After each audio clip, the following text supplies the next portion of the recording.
Montrez-moi vos habitudes et je vous dirai qui vous êtes et qui vous allez devenir. Les habitudes, aussi infimes soient-elles, construisent ou déconstruisent votre avenir. Si vous avez donc de l'ambition, il est primordial de les comprendre pour les utiliser à votre avantage. Bonjour à tous, c'est Tom, j'espère que vous allez bien. Aujourd'hui, on se retrouve pour étudier le livre suivant, Les 7 habitudes de ceux qui réalisent tout ce qu'ils entreprennent, de Stephen Covey. Dans cette première partie, on étudiera les victoires privées, les batailles que vous pouvez gagner face à vous-même, et on parlera aussi de la notion de paradigme. Si jamais vous voulez approfondir votre apprentissage, je vous mets le livre dans la description.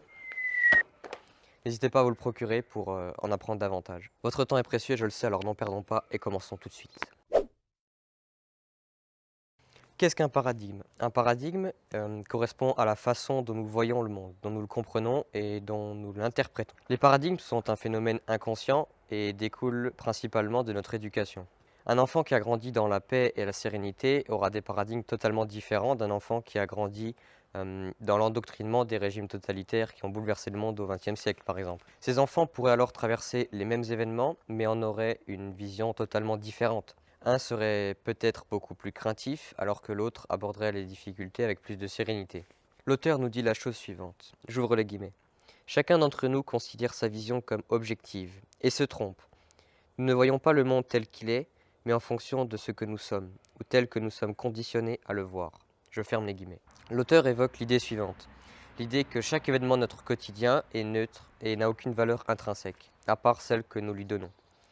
Chaque événement peut être vu comme quelque chose de positif ou quelque chose de négatif. Tout dépend de notre vision du monde et de l'interprétation qu'on en fait. Les paradigmes peuvent donc être une force ou une faiblesse pour l'être humain. Il est donc important de savoir les remettre en cause, de prendre du recul et de laisser agir notre esprit critique. Vous savez, l'esprit qu'on a tant insisté pour que vous compreniez au lycée. L'idée que j'essaye de vous faire passer, c'est de remettre en cause toutes vos croyances et de laisser derrière vous celles qui vous bloquent ou qui vous empêchent d'avancer. Toute croyance, aussi vieille et aussi ancrée en vous soit-elle, peut être remise en cause et abandonnée. Évidemment, je ne dis pas que c'est chose facile, mais vous n'êtes pas obligé de rester comme vous êtes si ce n'est pas ce que vous désirez. Peu importe qui vous êtes, peu importe où vous êtes dans votre vie, vous n'êtes ni incapable ni faible, et vous avez le pouvoir de changer la façon dont vous voyez le monde.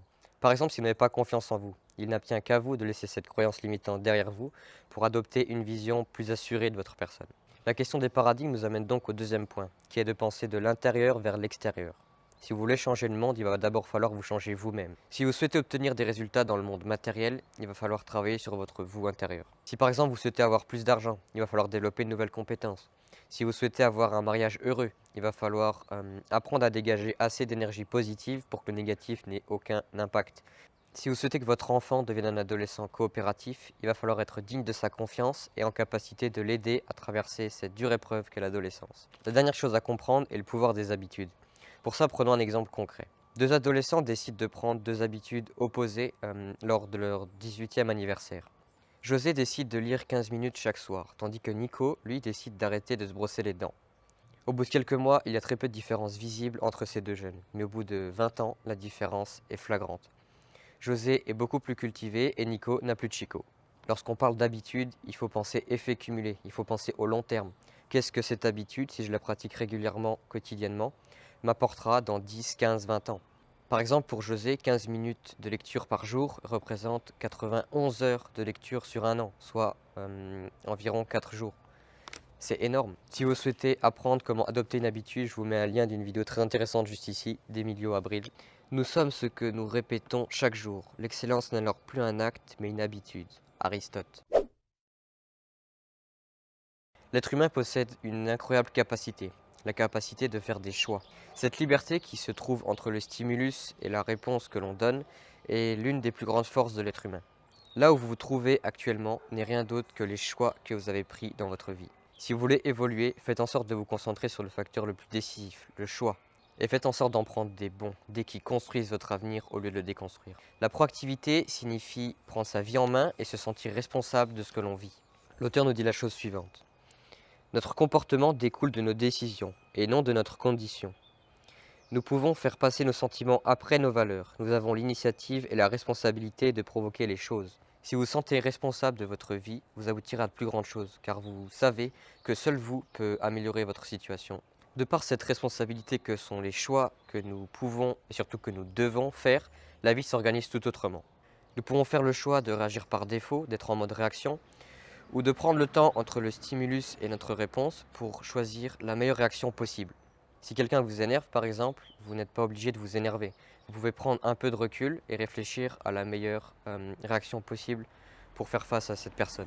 Les réactions impulsives comme la colère ou la violence sont des actions qui ne sont pas obligatoires. Elles peuvent être oubliées pour être remplacées par des actions qui seront beaucoup plus bénéfiques pour nous et pour nos interlocuteurs. Comme le disait Eleanor Roosevelt, personne n'a le pouvoir de vous faire du mal sans votre consentement. Méditez-y. Dans la vie, nous pouvons classer les individus selon deux catégories, les réactifs et les proactifs. Les individus réactifs se sentent affectés par leur environnement. Si le ciel est bleu et qu'aucun souci ne se pointe à l'horizon, ils sont de bonne humeur et peuvent alors entreprendre. Dans le cas contraire, si la pluie commence à tomber, leur morale chute avec elle pour s'écraser sur le sol. Les individus proactifs, eux, sont guidés par des valeurs profondes, par leurs propres valeurs. Si une de leurs valeurs profondes est la bienveillance, ils se montreront aimables, peu importe s'il vente ou si le soleil brille. Les individus proactifs sont beaucoup plus constants que les individus réactifs, car ils ne se laissent pas perturber par l'environnement extérieur pour avancer dans la vie et se diriger vers l'atteinte de leurs objectifs. Ce n'est qu'un exemple parmi tant d'autres. L'objectif est de se concentrer sur notre cercle d'influence, sur les choses que nous pouvons contrôler. Par exemple, notre attitude face aux événements, nos actions ou encore notre perception du monde. Et dans l'idéal, il ne faudrait prêter aucune attention à notre cercle de préoccupation. Autrement dit, les choses que nous ne pouvons pas ou plus contrôler. Par exemple, le temps qu'il fait, le comportement des autres ou les événements imprévisibles. Un joli cadeau de votre chien sur votre nouveau canapé, par exemple. Les proactifs se concentrent sur leur cercle d'influence. Ils dégagent alors une énergie positive qui permet d'accroître ce cercle et qui leur permet d'avoir plus d'impact sur leur vie et sur leur environnement. Contrairement à eux, les réactifs adoptent un comportement de victime, passent leur temps à se plaindre et à rechigner le négatif et n'essayent nullement de trouver une solution. La seule conséquence d'un comportement comme celui-ci est l'augmentation du sentiment de médiocrité de l'individu, qui engendre un sentiment d'impuissance sur tout ce qui l'entoure. C'est un cercle vicieux duquel on ne peut sortir qu'en prenant conscience du pouvoir de la proactivité et du pouvoir qu'ont nos propres choix. Alors prenez l'initiative, agissez au lieu de laisser les choses agir sur vous, contrôlez vos émotions au lieu de les laisser agir sur vous, et cherchez des solutions au lieu de juste vous plaindre et de rabâcher le négatif. Faites en sorte de vivre votre vie et non de la subir. L'habitude 2 se base sur le principe que tout naît deux fois. Une fois dans notre esprit, la création spirituelle, et une fois dans le monde matériel, la création physique. Beaucoup vivent leur vie sans savoir ce qu'ils veulent réellement, sans savoir ce qu'ils veulent devenir. Et cette non-conscience les fait poursuivre des buts vides de sens, des buts que la société moderne nous inculque inconsciemment, comme le désir de la popularité ou bien du succès, ou encore celui de faire de l'argent, en oubliant les choses les plus importantes, qui sont la santé et les relations qu'on peut entretenir avec notre famille ou notre entourage. La santé, la sérénité, être en accord avec ses valeurs et être bien dans sa peau, et avoir de bonnes relations humaines sont les trois composantes principales du bonheur. Pour moi en tout cas. Stephen Covey nous dit la chose suivante. Le vrai succès est celui que l'on remporte sur soi-même. Il ne s'agit pas de posséder des biens, mais de posséder une maîtrise de soi, d'être victorieux sur soi-même. Magnifique! Un très bon exercice que propose l'auteur pour trouver une vision de la vie qui s'accorde avec nos valeurs est d'imaginer notre propre enterrement. Qu'est-ce que vous voulez qu'on dise sur vous? Qu'est-ce que vous voulez qu'on retienne? Quelles sont les caractéristiques, les valeurs auxquelles vous voudriez être associé? Souhaitez-vous qu'on se souvienne de vous comme un père ou une mère aimante ou comme un bourreau de travail? C'est des questions auxquelles l'imagination de votre propre mort vous aidera à répondre. Cet exercice d'imagination vous aidera à écrire votre énoncé de mission personnelle ou votre constitution. Un énoncé de mission personnelle est une feuille où vous rédigez ce que vous voulez être, donc le caractère, ce que vous voulez faire, les actions et les objectifs à atteindre, et les valeurs profondes que vous souhaitez respecter. Voici ma propre constitution. Je vous mets un sondage juste ici pour vous sonder et pour savoir si ça vous intéresserait que je fasse une vidéo pour vous apprendre à écrire votre propre énoncé de mission personnelle. Je trouve que ça pourrait être très intéressant et n'hésitez pas à donner votre avis. L'habitude 3 est la concrétisation des habitudes 1 et 2. Elle leur donne la possibilité de se dévoiler et d'avoir un impact concret dans le monde matériel. Cette habitude comporte plusieurs grandes idées. Grâce à votre énoncé de mission personnelle, vous savez ce que vous souhaitez faire de votre vie. Et vous savez quels objectifs atteindre et quelle personne vous souhaitez devenir. Maintenant que vous savez ça, il est donc plus facile de déterminer les actions qui vous mèneront vers l'atteinte de ces objectifs. Ces actions se nomment les actions importantes. Toutes les autres actions, les distractions du quotidien, les emails, les appels téléphoniques sont des actions urgentes. Grâce à votre énoncé de mission personnelle, vous savez quel type de personne vous souhaitez devenir, quel idéal vous voulez atteindre. Et il est donc plus facile de déterminer les actions qui vous rapprocheront de cet idéal. Ces actions sont des actions importantes. Toutes les autres actions que vous pouvez faire sont des actions urgentes, mais non importantes. Par exemple, vous entraîner pour maintenir votre forme physique est une action importante. Répondre à un email est une action urgente. Lire un livre est une action importante. Faire le ménage est une action urgente. Travailler sur votre side business est une action importante et procrastiner est une action peut-être pas urgente mais qui donne envie. Je ne dis pas de n'exercer aucune action urgente, je dis juste d'inverser le processus qui est de faire passer l'urgent avant l'important. Si vous commencez dès maintenant à faire passer les choses qui sont importantes pour vous avant ce qui est urgent, vous allez obtenir des résultats très rapidement. Pour ma part, mon objectif est d'apporter un plus dans le quotidien des gens et de les aider à se développer. Mes actions importantes sont donc de continuer à me développer moi-même, en continuant à m'instruire, et de partager mes meilleures idées de par mes vidéos YouTube et mon blog que vous pouvez retrouver juste ici. Cependant, comme tout le monde, je suis confronté quotidiennement à des actions urgentes et qui ne sont pas importantes pour moi.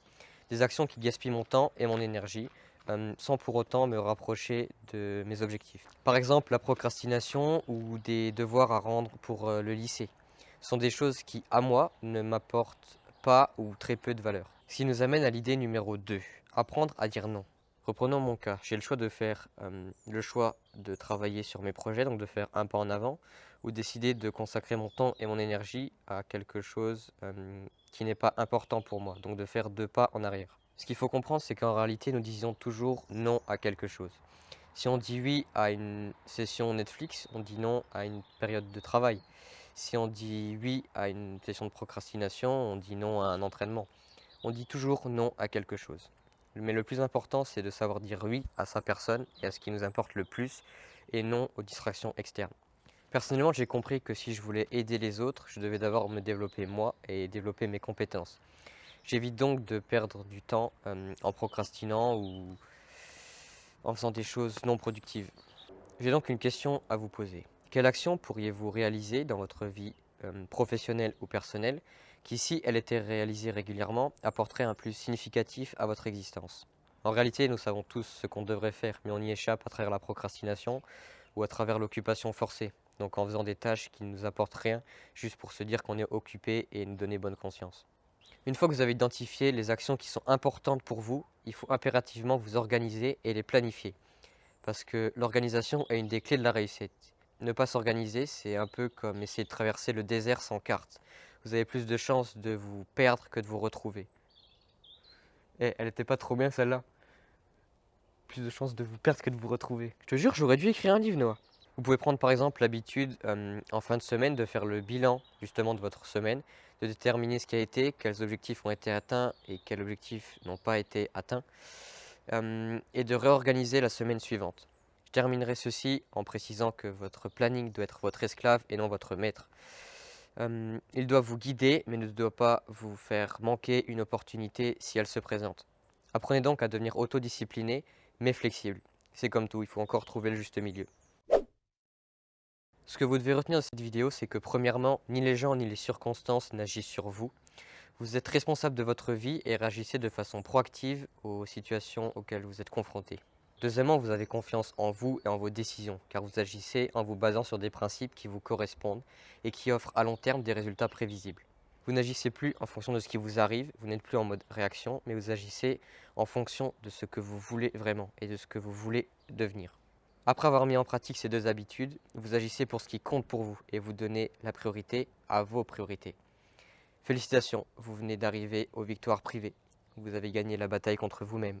Je vous retrouve dimanche prochain pour étudier les victoires publiques de ce livre. Je vous souhaite une excellente fin de journée et n'oubliez pas de passer à l'action parce que personne ne le fera pour vous. Abonnez-vous et au revoir. J'ai toujours su que j'étais un mec drôle.